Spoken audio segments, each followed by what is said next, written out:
Could you highlight some key skills or strategies that you believe are critical for small business owners and leaders today? Yeah, it goes back to pestle. You got to know your environments. You have your professional environments, economic, social, technological, and those. Um, as a small business owner, you're wearing many hats at one time.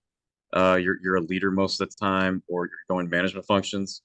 What I've seen a lot of small business owners confuse is leadership and management. Those are two different functions. So while it's possible for one person to do both, they need to understand when they're in each one of those roles. Leadership is having the vision, but usually when you're doing the vision, it's more of an umbrella policy and you're passing big ideas down to be managed. Well, then that's where the manager comes in. You have to do those daily tasks. You got to do the day-to-day operations, have policies and procedures in place. A lot of small businesses that I've seen that failed or suffered said they wanted to change anything. It was mainly on the management side. They had the right idea. They were entrepreneurship. They knew what they wanted to do. They had it out there, but it was taking that good idea and how do we make it sustainable through daily operations.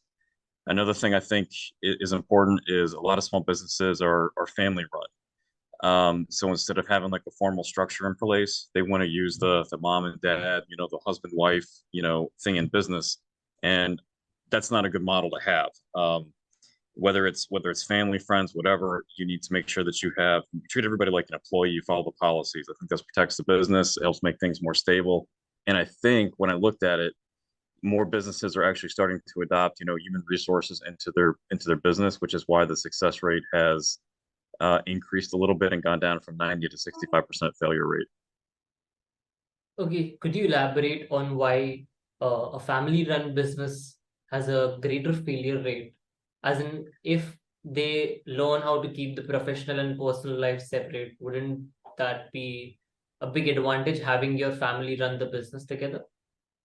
You would think so, but anybody knows when you're dealing with family, they tell you in business never do business with family and never borrow money from family.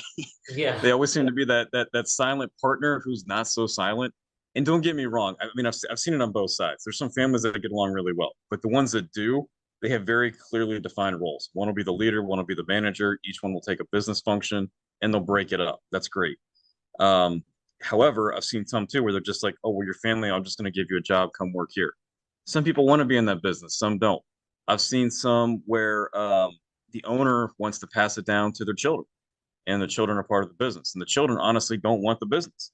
They may want to Right. start their own, they may want to do something else. So when I say this, if the employee is not engaged in it, it doesn't matter if it's family, it doesn't matter if it's a third party individual. They're not going to work as hard for you as it is. And in a small business, you need everybody to pull together and want to be on the same page and want to be there. Just because you're family doesn't mean like, you have to be in that business. Also, too, when you start looking at it, husband and wives are great. However, if you look at the divorce rate, it's higher than it ever has been in the history of time. So that being said, if it's a husband and wife company and they get a divorce, not only is that affecting personal, it's affecting business, which can also cause failure rates.